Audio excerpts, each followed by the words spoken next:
শুরুতেই জানিয়ে দেব ইসরায়েলি সেনাদের উপর প্রথম দিনে লেবাননের ব্যাপক তাণ্ডব, ধ্বংস হচ্ছে ইসরায়েলি সেনারা। জানিয়ে দেব পশ্চিম এশিয়ায় যুদ্ধ অবসানের একমাত্র উপায় হলো আমেরিকাকে তাড়ানো, বলছেন ইরানের সর্বোচ্চ নেতা। এদিকে দক্ষিণ লেবাননের সংঘর্ষে ইসরায়েলের ৮ সেনা নিহত। সর্বশেষ জানিয়ে দেব ইরানের হামলার পর আরও এক দফা বাড়ল তেলের দাম। এতক্ষণ শুনছিলেন গুরুত্বপূর্ণ সংবাদ শিরোনাম, এখন জানিয়ে দিব বিস্তারিত। ইসরায়েলি সেনাদের উপর প্রথম দিনে লেবাননের ব্যাপক তাণ্ডব। লেবাননে স্থল অভিযান শুরু করছে ইসরায়েলি বাহিনী। তবে এই অভিযান শুরু করে প্রথম দিনে ব্যাপক ক্ষয়ক্ষতির সম্মুখীন হয়েছেন ইসরায়েলি প্রতিরক্ষা বাহিনী আইডিএফ।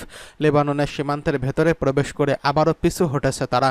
এছাড়া সেনা থেকে শুরু করে ট্যাঙ্কও গুড়িয়ে দিয়েছে হিজবুল্লাহ। আল জাজিরার এক প্রতিবেদনে এই তথ্য জানানো হয়েছে।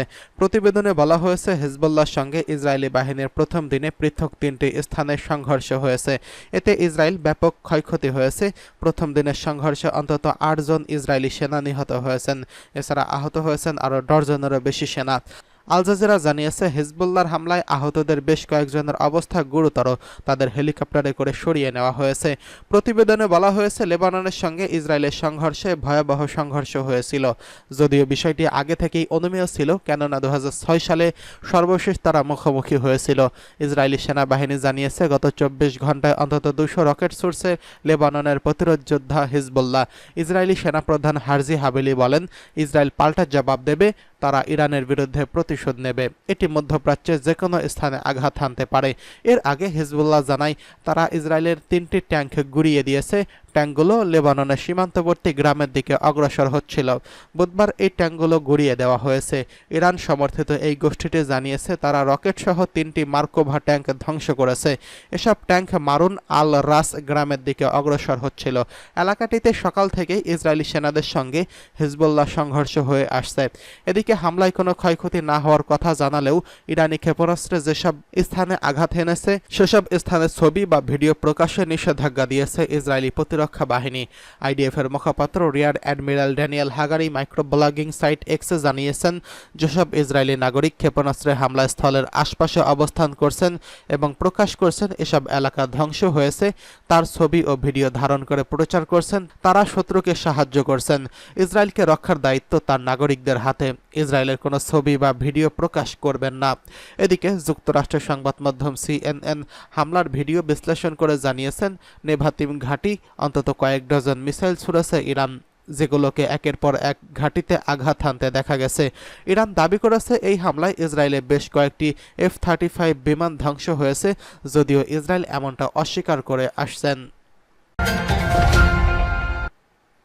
পশ্চিম এশিয়ায় যুদ্ধ অবসানের একমাত্র উপায় হলো আমেরিকাকে তাড়ানো, দাবি ইমাম খামেনির। ইরানের সর্বোচ্চ নেতা আয়াতুল্লাহ উজমা খামেনি বলছেন, পশ্চিম এশিয়ায় যুদ্ধ অবসানের একমাত্র উপায় হলো এই অঞ্চল থেকে আমেরিকাকে বিতাড়িত করা। ইরানের একদল বিজ্ঞান প্রতিভা এবং কৃতি শিক্ষার্থী আজ তেহরানে ইসলামী বিপ্লবের নেতা আয়াতুল্লাহ সাইয়েদ আলী খামেনির সঙ্গে দেখা করতে গেলে তিনি এই মন্তব্য করেছেন। সর্বোচ্চ নেতা বলেন, আমাদের এই অঞ্চলের সমস্যা অর্থাৎ যুদ্ধ সংঘাতের মূলে রয়েছে শান্তি ও স্থিতিশীলতার বুলি আওড়ানো দেশগুলো অর্থাৎ আমেরিকা এবং কিছু ইউরোপীয় দেশ। যুক্তরাষ্ট্র এবং কিছু ইউরোপীয় দেশ পশ্চিম এশিয়া থেকে নিজেদের গুটিয়ে নিলে নিঃসন্দেহে যুদ্ধ সংঘাতের অবসান ঘটবে। এর ফলে এই অঞ্চলের দেশগুলো একসঙ্গে সুখ শান্তি ও নিরাপত্তার মধ্যে বসবাস করতে পারবেন। আয়াতুল্লাহ খামেনি আরও বলেন, আশা করছি ইরান জাতির গঠন এবং কঠোর প্রচেষ্টায় ইসলামী বিপ্লবের অনুপ্রেরণা এবং জাতির সহযোগিতায় আমরা এই অঞ্চলে শত্রুমুক্ত করতে সক্ষম হব ইনশাআল্লাহ। লেবাননে ইসলামী প্রতিরোধ আন্দোলন হিজবুল্লাহর মহাসচিব সৈয়দ হাসান নাসরুল্লাহ শহীদ এবং শাহাদাত প্রসঙ্গে সর্বোচ্চ নেতা বলেন, এই দিনগুলোতে আমরা শোকাহত।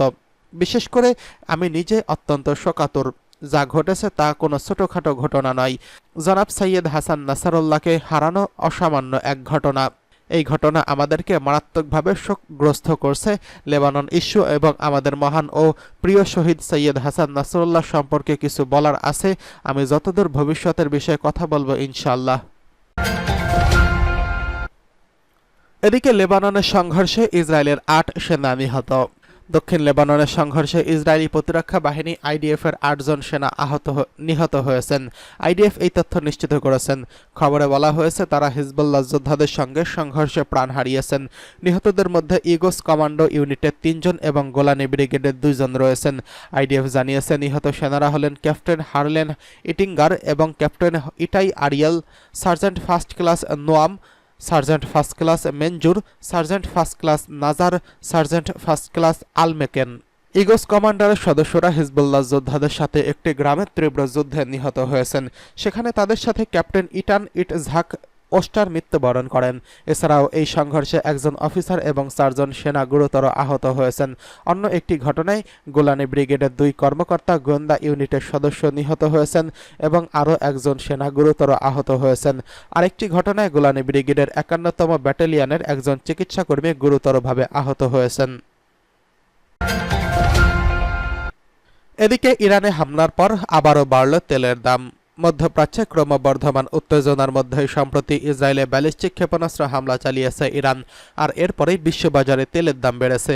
এই হামলায় তেল সরবরাহ ব্যাহত হওয়ার আশঙ্কা থেকে এই দাম বৃদ্ধি পেয়েছে বলে রয়টার্স ও আল জাজিরার প্রতিবেদনে জানানো হয়েছে। সম্প্রতি লেবাননে ইসরায়েলের হামলার মধ্যে ইরান মঙ্গলবার 1 অক্টোবর রাতে তেল আবিবে ক্ষেপণাস্ত্র 180টিরও বেশি ক্ষেপণাস্ত্র ছুড়ছে। এই হামলায় তাৎক্ষণিকভাবে হতাহতের কোনো খবর না পেলে ইসরায়েলের সরকারের কাছে দেশে জরুরি অবস্থা ঘোষণা করছে, পাশাপাশি নিরাপত্তা সংক্রান্ত নানা ব্যবস্থা গ্রহণ করছেন। এদিকে পেট্রোলিয়াম রপ্তানিকারক দেশগুলোর সংগঠন ওপেকের গুরুত্বপূর্ণ সদস্য ইরান। বিশ্লেষকরা বলছেন লেবানন ও গাজা যুদ্ধে ইরানি সরকারি পৃষ্ঠপোষকতা তেল সরবরাহে বিঘ্ন ঘটার সম্ভাবনা বাড়িয়েছে। প্রতিবেদনে বলা হয়েছে সর্বাত্মক যুদ্ধ বাধলে তেল সরবরাহ বাধাগ্রস্ত হওয়ার আশঙ্কায় ব্যারেল প্রতি $1.5 বা 1.48% দাম বেড়ে $70.86 দাঁড়িয়েছে। ইউএস ওয়েস্ট টেক্সাস ইন্টারমিডিয়েট সংবাদ মাধ্যমকে বিষয়টি নিশ্চিত করেছেন। অপরদিকে ব্রেন্ট অপরিশোধিত তেল 83 সেন্ট বা 1.13% বেড়ে ব্যারেল প্রতি দাম 74.39 হয়েছে। রয়টার্সের খবর অনুযায়ী আন্তর্জাতিকভাবে তেলের দাম নির্ধারণে গুরুত্বপূর্ণ সূচক ব্রেন্ট ক্রুড 1% বৃদ্ধি পেয়েছে। এখন বিশ্ববাজারে তেল ব্যারেল প্রতি $74.40 বিক্রি হচ্ছে। সর্বশেষ মঙ্গলবার লেনদেনের সময় এটি 5% পর্যন্ত বৃদ্ধি এবং বেশি দামে বিক্রি হয়েছে। মার্কিন এনার্জি ইনফরমেশন অ্যাডমিনিস্ট্রেশনের তথ্য অনুযায়ী ইরান হল বিশ্বের 7ম বৃহত্তম তেল উৎপাদনকারী দেশ। তেল ব্যবসায়ীরা আশঙ্কা করছেন মধ্যপ্রাচ্যে সামরিক উত্তেজনা বাড়লে হরমুজ প্রণালী শিপিং কার্যক্রমে প্রভাব পড়তে পারে। ওমান ও ইরানের মধ্যে অবস্থিত গুরুত্বপূর্ণ এই শিপিং রুট দিয়ে বিশ্বের 20% তেল সরবরাহ করা হয়। অন্যদিকে লেবাননে সীমিত আকারে স্থল অভিযান শুরু করার পর ইসরায়েলের প্রতিরক্ষা বাহিনী পরাস্ত হচ্ছেন। তবে দক্ষিণ লেবাননে একটি শহরে ঢোকার সময় হিজবুল্লাহ প্রবল প্রতিরোধের মুখে পিছু হটতে বাধ্য হয়েছে। হিজবুল্লাহ ও আইডিএফ মুখোমুখি লড়াইয়ে ইসরায়েলের 1 সেনা নিহত হয়েছেন। হিজবুল্লাহ জানিয়েছে বুধবার সূর্যোদয়ের সময় ইসরায়েলি পদাতিক বাহিনী দক্ষিণ লেবাননের ওদাইশেহ শহরে অনুপ্রবেশের চেষ্টা চালায়। এ সময় হিজবুল্লাহ যোদ্ধাদের তীব্র হামলার মুখে ব্যাপক ক্ষতির শিকার হয়ে পিছু হটতে বাধ্য হয়েছে তারা। এছাড়া হেলিকপ্টারে করে আহতদের সরিয়ে নেওয়ার কথা জানিয়েছে প্রত্যক্ষদর্শীরা। তবে এই তথ্য নিরপেক্ষভাবে যাচাই করতে পারেনি আল জাজিরা।